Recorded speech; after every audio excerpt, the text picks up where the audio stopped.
교재 다 가지고 계시죠? 예. 지난 시간에 그 1번 견성이 마음이다는 이제 한번 읽어 보셨는데, 지금 견성에 대해서 앞으로 10가지에 대해서 이제 견성이 뭐라는 거. 이제 제일 처음에는 견성이 마음이다. 그 다음에는 뭐 견성이 움직이지 않는다. 여러 가지로 이제 그 말씀을 많이 해놨습니다. 그러니까 우리가 일반적으로 생각하고 있는 견성하고 능언경에서 이 정의 내리고 있는 견성하고 어떻게 다른지를 갖다가 같이 한번 공부해 보도록 하겠습니다. 물론 지난번에 약간씩 설명은 들었습니다만도 지난 시간에 한 거는 제가 빨리빨리 읽으면서 한번 복습을 하고 그 다음에 본 공부를 하도록 하겠습니다.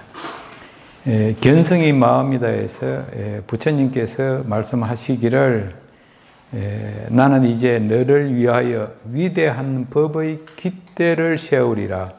이제 법당을 그냥 법의 깃대라고 이렇게 풀어봤습니다. 거기 밑에 2번에 보면은 주해에 지난 시간에도 말씀드렸습니다만은 법당에는 입정최사라는 뜻이 있다. 즉 진심을 표현하는 대용과 진심 자체는 체죠. 그런데 이제 그 대용이라는 것은 진심이 발현해가지고 드러나는 걸 대용이라 그러죠. 그래서 그거는 이제 이 진심 자체를 체로 보고 대용은 우리가 불변의 체와 수연하는 대용과 그걸 구별하시면 됩니다. 망식으로 인한 사견을 없앤다는 두 가지의 뜻이 있다. 두 가지의 뜻이라는 것은 수능음 대정과 그리고 열애장 전체의 대용. 이제 우리 그 선종에서 보면은 뭐 여러 가지로 최고의 선을 여러 가지로 많이 뭐 표현을 하는데 우리 수능경에서는 수능음 대정, 그 밀진정을 초월하고 나서 밀전정이 되었다는 밀전정을 했다는 그러한 마음가짐마저도 없어진 그 진짜 청정한 상태, 그 상태를 수능음 대정이라고 하는데, 그것과 열애장 전체 대용에 대한 걸 다 묶어서 이 법당이라고 한다. 법의 깃대라고 한다. 그렇게 풀이해놨죠. 그죠? 따라서 시방의 일체 중생도 미묘하고 심오한 성품의 이 바로 우리 진여 열애장을 이제 이렇게 표현해놨습니다. 맑고 밝은 마음을 얻게 하여 청정한 안목을 밝히도록 하리라. 아나나 너는 조금 전에 나에게 광명이 빛나는 주먹을 본다고 답했는데 그 주먹의 광명이 있는 까닭이 무엇이며 어떻게 주먹을 이루었으며 또 너는 무엇으로 보았느냐? 질문이 지금 여러 가지가 나왔습니다. 그래서 질문을 기억하시면서 다음에 이제 부처님 말씀을 그 아난의 답과 부처님이 아난의 답을 다시 파하는 그런 것이 2페이지 나옵니다. 아난 존자가 말씀하시기를 연부단금과 같은 부처님의 온 몸이 보배산처럼 붉어서 청정한 빛을 내시기 때문에 광명이 있으며, 저는 그 모습을 눈으로 보았습니다. 그럼 여기서 본 대상이 있고, 그리고 무엇으로 받는가를 이렇게 아난존자가 답을 하고, 또 5 손가락을 구부려 지시고 사람들에게 보여주셨기 때문에 주먹 모양이 있는 것이 옵니다. 무엇이 있느냐고 아까 물었죠. 그러니까 부처님이 여기에 대해서 잘못 생각하고 있다는 걸 갖다가 지금 말씀하십니다. 이 열애는 오늘 신뢰를 들어 너에게 알려주리라. 지혜 있는 사람이라면 이 비유로 반드시 깨달을 수 있느니라. 아나나 비유하면 나의 주먹과 같으니라. 만일 내 손이 없다면 내 주먹을 만들 수 없으며 내 눈이 없다면 너는 볼 수 없으리라. 이와 같은 이치로 내 눈을 내 주먹에 비유한다면 그 뜻이 같겠느냐 같지 않겠느냐. 그러니까 아난의 눈과 부처님의 주먹을 앉아 비유하고 주먹에 비유하면 그의 뜻이 같겠느냐 같지 않겠느냐, 이걸 이제 지금 부처님께서 묻고 계십니다. 그런데 아난존자가 예 그렇사옵니다. 세존이시여, 제 눈이 없다면 저는 볼 수 없으므로 제 안근을 열애의 주먹에 비교한다면 실체와 뜻이 서로 비슷하게 싸웁니다. 그러니까 이게 또 이제 비슷하다, 같다고 하는 이걸 또 지금 부처님이 또 파하시고 계십니다. 그렇게 아난이 인식하고 있는 것이 사실을 인식하는 것이 아니라는 걸 계속 이제 부처님이 이제 반복해서 이렇게도 물어보시고 저렇게도 물어보시고, 물어보는데 답하면은 또 부처님이 그거는 이러한 문제가 있기 때문에 잘못 보고 있는 거다는 걸 자꾸 말씀해 주시고 계십니다. 너는 서로 같다고 했으나 그 뜻은 그렇지 않느니라. 그 까닭은 만일 손이 없는 사람이면 결코 주먹을 만들 수 없으나 눈이 없는 사람은 전혀 보지 못하는 것이기 아니기 때문이니라.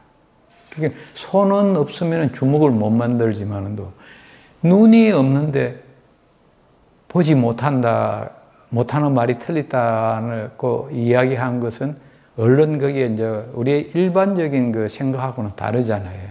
그런데 부처님께서는 눈이 우리가 이게 눈이 시력이 소위 우리가 이야기하는 시력이 없어도 보지 못한다고는 할 수 없다는 걸 다시 이제 말씀을 하시면서 아난의 눈과 부처님의 주먹을 같은 것이라고 이렇게 답한 걸 이렇게 지금 파하고 계십니다. 그 예로서 어떤 비유를 드냐 하면은, 너가 시험 삼아 길거리에 나가서 맹인들에게 당신을 무엇을 보느냐라고 묻는다면은 그 맹인은 너에게 나는 지금 눈앞의 캄캄함만 볼 뿐 그 밖에 아무것도 보지 못합니다 라고 대답하리라. 이 뜻으로 보면 앞 경계가 스스로 어두울 뿐 보는 작용이야 무엇이 모자라겠느냐. 그러니까 아무것도 안 보이니까 그냥 캄캄하면 본다고 답을 했거든요, 지금요. 이게 맹인이. 그런데 아난이 또 앉아 의심이 일어나니까 또 이래 여쭙니다. 모든 맹인이 단지 눈앞이 캄캄함을 보는 것은 어째서 보는 것이 성취되었다고 하사옵니까? 캄캄함을 보는데 우리가 얼른 보면 아무것도 못 본다고 이렇게 우리는 인식하고 있는데, 부처님은 그걸 다시 이제 뒤집어 말씀하십니다. 눈의 기능이 없는 맹인들이 보는 캄캄함과 눈의 기능이 있는 사람이 어두운 방에서 보는 캄캄함을 비교하면 두 캄캄함은 다르겠느냐, 다르지 않겠느냐. 예.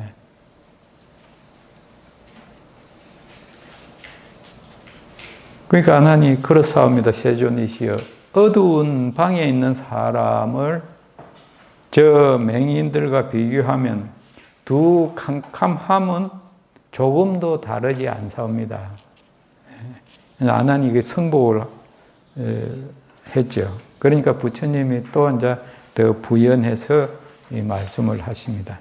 만일 눈먼 사람이 눈앞의 캄캄함만 보다가 홀연히 눈빛을 얻고 다시 앞 경계에서 갖가지 물체를 보았을 때 이를 눈이 본다고 한다면 저 어두운 방에 있는 사람이 눈앞의 캄캄함만 보다가 홀연히 등불을 켜고 앞 경계에서 갖가지 물체를 볼 때는 당연히 등이 본다고 해야 하리라. 이 비유가 얼른 이해가 갑니까? 아주 이렇게 그걸 세밀하게 이렇게 따져 나가다 보니까 우리 일반적인 생각으로는 이렇게까지 파고드는 그런 질문이나 답이 없거든요. 그래서 참 우리 부처님께서 너무 자상하게 이렇게 보살펴 주시는구나 그런 생각이 많이 들더라고요. 그래서 이게 여러 어르신들께서 이제 중국에서 나온 다른 경전들, 유교나 도교 경전들을 보셨을 때 이만큼 이렇게 자상하게 이렇게 전개되는 것은 없잖아요, 실제. 제가 살펴봐도 없더라고요. 그래서 이 인도에서 브라만교나 힌두교 이런 데 보면은 진짜 이런 그 상세한 그 문답이 많거든요. 이제 제가 이렇게 이 능영경이 굉장히 미세한 데까지 터치하면서 전개하는 그 정반합 이게 이제 단순한 정반합에서 끝나는 게 아니고 다시 데치고 이래가지고 결과적으로 이거는 이제 열애장으로 이제 기일시키는 이 전개 방법이 중국 사람의 머리에서 아니면은 중국의 도교나 이 유교를 공부하는 사람으로서 이렇게 전개할 수 있겠느냐 하는 걸 생각해 봤을 때 저 머리를 가지고는 중국이나 우리 한국 사람으로 갖고는 이렇게 전개하기가 쉽지 않다. 그래서 이제 능영경이 중국에서 제작된, 말하자면 찬술된 위경이라는 말이 온당하지 않다는 그런 생각을 했고, 또 천태종의 천태지 대사가 이 인도에 이 능언경이 있다는 말을 많이 듣고 그 내용은 많이 전해 들었는데, 왜냐하면은 금강장 보살, 이게 밀교를 중국에 와가지고 밀교를 자리 잡게 한 분이 금강장 보살과 그 밑에 있는 불공 스님하고 한국의 해초 스님, 예, 불공 스님과 해초 스님이 금강장 보살의 수제자거든요. 그 해초 스님이 한 살 많아요, 불공 스님보다. 그래서 이 해초 스님께서 이게 능언경을 갖다가 불공 스님하고 같이 번역을 하지 않았겠나 하는 그런 생각을 좀 해요. 왜냐하면은 불공 스님이 번역한 금강경이 고려 시대에 와가지고 고려의 스님이 그 본명이 보자성자인가 보성 스님인가, 근데 빨리 기억이 안 나는데 그 스님에 의해 가지고 만약 번역되고 나서 한 1000년 정도 된 후에 고려에서 나왔거든요. 그 놓은 걸 갖다가 한국에서도 제대로 불공 스님의 능언경이 널리 퍼지지 못했는데 윤고암 스님 혹시 아십니까, 스님들? 예, 지금 대원 스님의 저쪽에 어디입니까? 계룡산의 그 대원 스님의 스승이죠. 예. 윤고암 스님께서 그 불공 스님이 번역한 걸 갖다가 이 두 권을 갖다가 이렇게 출판을 했습니다. 거기에 보면은 청담 스님께서 이제 이 서문을 쓰시고 윤고암 스님께서 또 자서를 쓰시고 했는데 그 두 서문이 굉장히 명문 중에 명문인 것 같더라고요. 예, 전부 한문으로 이렇게 써 놓으셨더라고요.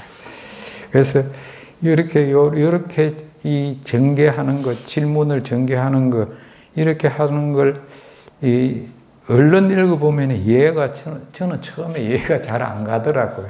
예, 그런데 좀 이래 신경을 바짝 차려가지고 읽어야 이게 한두 번 읽어도 이해가 가는 그런 대목입니다. 그러니까 캄캄함을 비교하면은 두 캄캄함은 다르겠느냐 다르지 않겠냐 하니까 그거는 똑같다는 거죠. 캄캄한 거는 맹인이 시력이 없어져 가지고 캄캄함을 못 보는 거나 우리가 캄캄한 방에 들어가서 아무것도 못하는 어두움만 보는 것은 그 캄캄함은 같다고 이래 대답을 합니다. 저 어두운 방에 있는 사람이 눈앞의 캄캄함만 보다가 홀연히 등불을 켜고 앞 경계에서 갖가지 물체를 볼 때는 당연히 등이 본다고 해야 하리라. 결국 보는 사람은 그 사람이 보는 것이 등이 아니라는 거죠. 그래서 우리가 지금 나중에 이제 궁극적으로 어디로 이렇게 끌고 가려고 그러냐 하면은 마음이, 그래서 보는 그 성품이라는 것은 마음이라는 걸 마음으로 기일시켜 나가는 그런 지금 전개하고 있는 겁니다. 그러므로 마땅히 알아야 하느니라.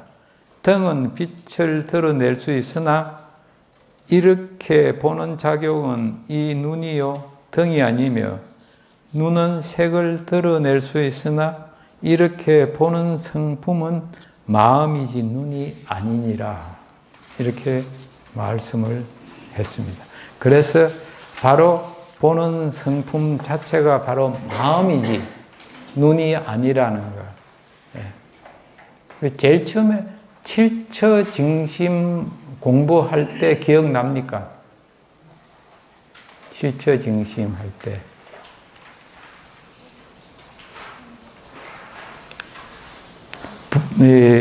부처님께서 아난존자한테 질문하기를 너는 어떻게 해서 사랑하는 가족들을 다 버리고 이 세상에 부귀영화 버리고 머리를 깎았느냐.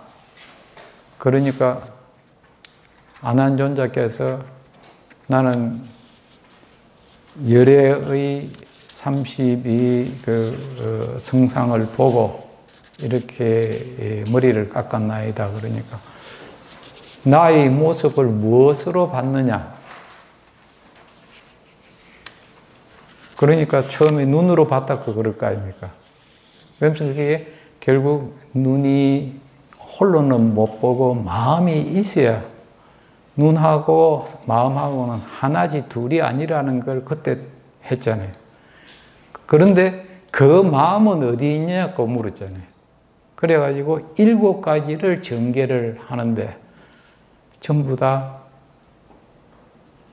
국한적인 것으로 아난존자는 여기 있다 저기 있다 이렇게 7가지를 했는데 전부 다 전체를 안 보고 어느 그 국한된 곳을 해가지고 마음이 어디 있다 하니까 7가지를 전부 다 파해버렸어요.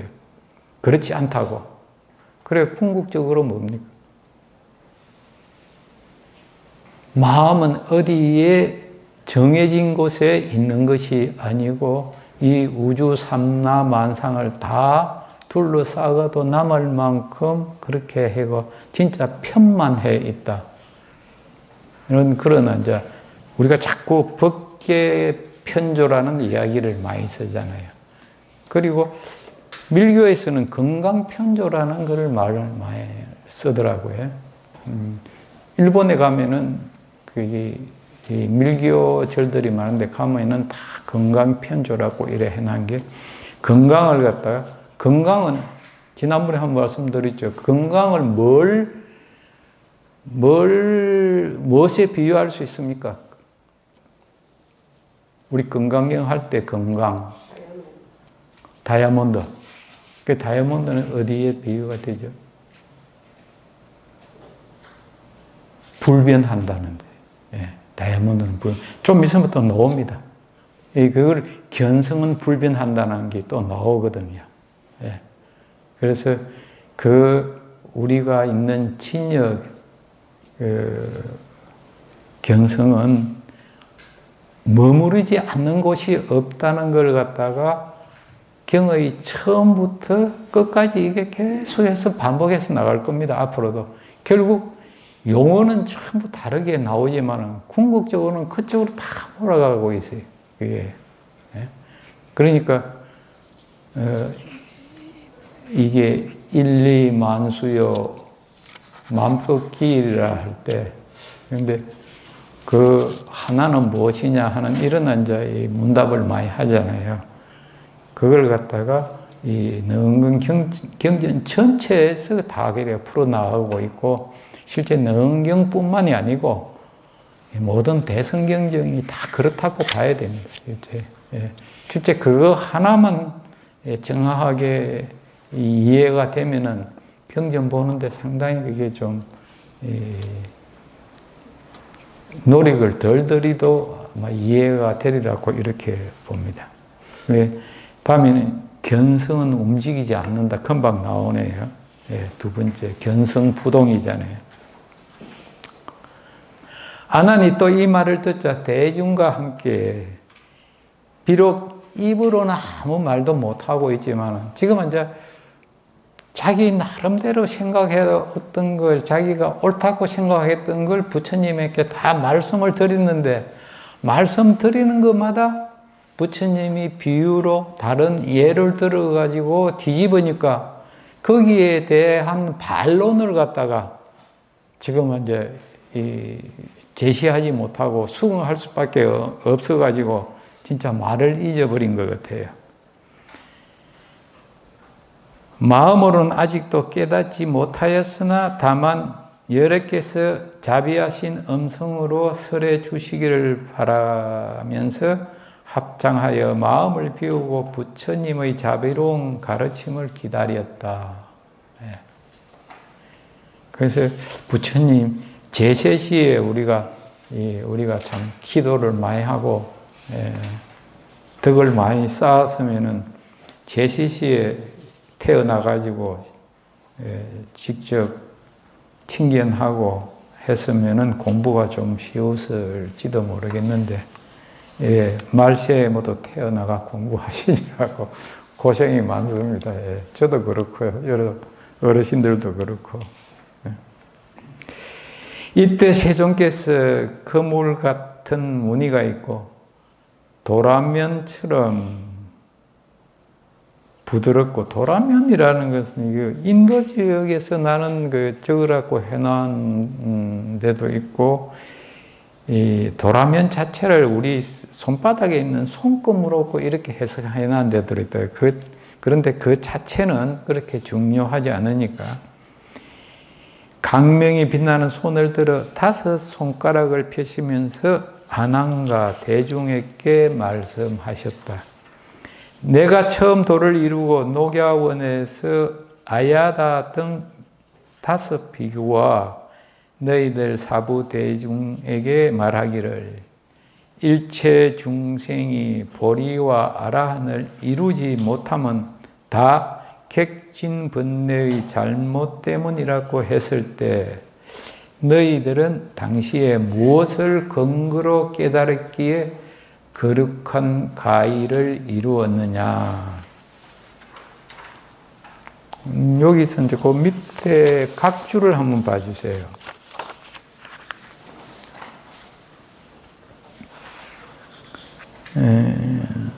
각주 구분은 그냥 견성은 움직이지 않는다는 것을 가르친다, 드러낸다, 현의라니까 그렇게 해놨고, 그 밑에 각주 12번을 한번 봐주세요. 여기 이제 객진번뇌라고 되어 있는 걸 이제 우리가 보통 객진번뇌를 많이 이야기를 하잖아요.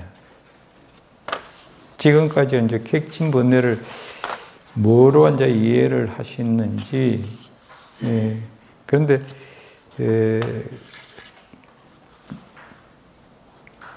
이 능엄경 표에는 이렇게 상세하게 잘 해놨더라고요. 그래서 제가 각 줄을 달아놨습니다.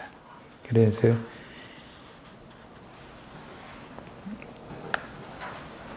객진번뇌 객은 뭔가 1번, 그리고 진은 뭔가,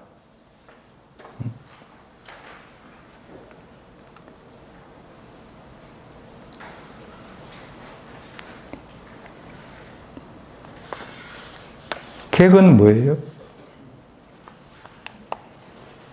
우리가 얼마 전에 공부할 때 마음이 왔다 갔다 하는 건지 아니면은 다른 게 왔다 갔다 하는 건지 공부하실 때 여간의 비교를 했죠. 예. 나그네는 여간에 잠깐 들렸다가 날이 새고 나면 금방 보따리를 싸가 가야 되지만 주인은 항상 그 자리에 있는 걸 갖다가 주인을 갖다가 우리 마음의 비교를 해가지고 설명해, 혹시 기억나시는가 모르겠습니다. 그래서 여기 객과 주를 비유했고 진과 공을, 진은 옆에 2분의 진은 뭐예요? 여기는 우리가 색진을 이야기하고 공하고 이제 색이 있으면 공이 있어야 되잖아요. 주가 있으면 객이 있어야 되고 그걸 비유를 해가지고 이 행객을 견혹으로 받고 여정을 여간을 분별 경계로 받고 혹은 자거나 잔다는 것은 그냥 단순하게 먹고 떠나는 거는 빨리 연이 빨리 끝나는 거지만은 이게 여기서 자는 것은 오랜 상황이 되는 거, 상황이 오래 지속되는 거. 말하자면 연이 길다는 이야기고 그냥 밥만 먹기만 하는 것은 잠연이라고 해갖고 밥만 먹고 떠나기 때문에 그 상황이 오래 지속 안 된다는 그런 걸 했고 여기 숙장전도 빨리 짐을 싸가지고 또 나가는 거. 그리고 밑에는 불황안주. 바쁘지 않게 안주하지 못하는 거. 그리고 주인은 우리 법성을 했다. 무소주는 상주하는 부동심을 이야기했다고 이렇게 쭉 설명을 해놨습니다. 그리고 진과 공을 비유해가지고 요거는 무자가 개일 비개일 그 무자죠. 이 개임이는 이제 견혹을 없앤 그런 걸 했고 맑은 해가 하늘에 오르는 것은 견도지지라고 해놨는데 우리가 견도라 그러면은 부처님의 가르침을 알아차리는 지혜 이걸 갖다가 이제 기신론에서는 이 경지에 들어가면은 시각이라 그러죠. 알아차리기 시작한다 하는 거예요. 그러니까 우리가 그걸 또 다르게 설명하면은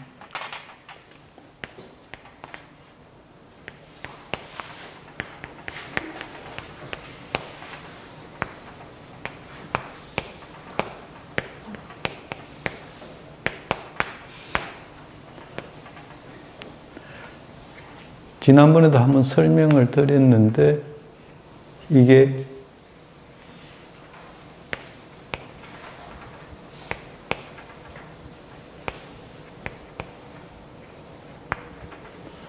이렇게 불변의 진리를 갖다가 본각이라 그러고, 이 본각은 원래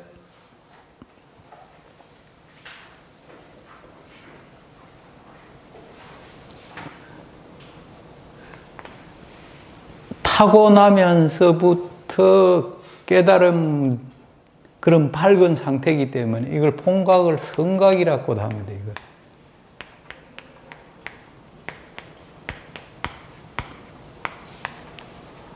이걸 여열이라 그러고, 이거는 누구나 다 타고나면서 가지고 있는 우리 묘진여성 그 자체를 본각이라 그러거든요. 다 여러 가지로 다르게 표현은 다르게 하지만 사실 그걸 우리가 가지고 있는 그 자리가 바로 부처 자리라 그러잖아요. 전부 다.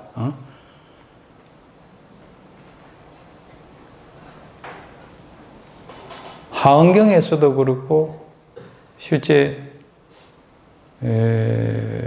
우리 선종에서도 그렇고, 제일 큰 그 선종에서 참선을 수행을 하는데도 제일 중요한 게 믿음이라 그러거든요. 예. 특히 이제 진각국사, 해심 진각국사 같은 분은 처음부터 끝까지 믿음이 없으면 참선을 할 필요가 없다고 할 정도로 이 성속이 다를 수가 없고, 성인과 범부가 성인의 부처와 범부의 부처가 절대 다른 게 아니라는 것, 똑같은 부처라는 걸 갖다가 믿지 않으면은 성인의 반열에 오를 수가 없다고. 그거는 뭐 처음부터 제일 마지막에 마무리 하실 때까지도 그걸 계속 반복해서 말씀을 하시거든요. 그래서 누구나 다 가지고 있는 이걸 갖다가 이걸 깨달는 게 뭐예요, 지금요?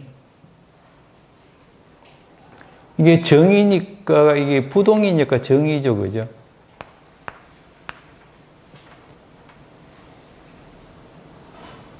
정과 대치되는 걸 우리 뭐죠? 우리 정에 상수할 때.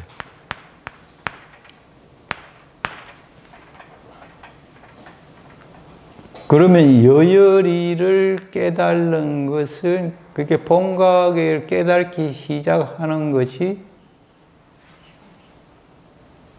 견성의 지라 그랬거든요. 그래서 이걸 갖다 다른 말로는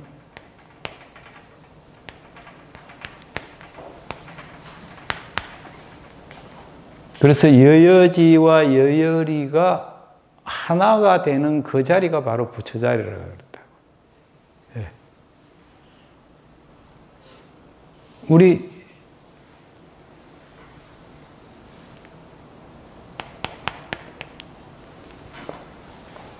지난 시간에 우리 공부했나요?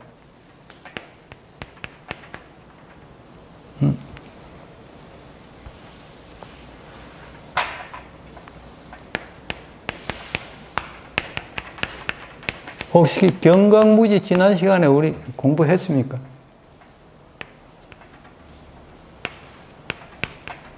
보고 깨달았는데 무지라. 지난 시간에 공부했죠. 제가 저기 동국대학교 교수하고 공부하는 거하고요. 어떨 땐 겹치가지고. 깨달았는데 이게 다 보는 게 무지라 그러면은 우리 일반적으로 잘 이해가 안 가잖아요. 다시 반복해서 말씀드리면은 이 경각의 경지에 들어가면은, 여열이의 이 경지에 들어가면은 깨달았던 그 자체가 있을 수가 없다는 거죠. 이미 깨달아가 있는데 뭘 더 깨달으느냐. 이미 대상이 있으면은, 대상이 있는 그 자체가 부처 자리에서 벗어나는 거라는 거거든요. 궁극적으로는. 그래서 무엇을 깨달았다 하는 그 생각이 가지지면은 이미 궁극의 자리에 도달하지를 못한 거예요. 그래서 사실은 아무리 도가 나빠도 오도성 같은 거는 함부로 이렇게 말씀하실 건 아닌 것 같아요. 뭘 오도성으로 했다 그러면 아직 저는 조금 모자랍니다. 이렇게 하는 것밖에 안 되거든요. 이 궁극의 자리에 들어가면은 깨달았던 말 자체도 희론이래요.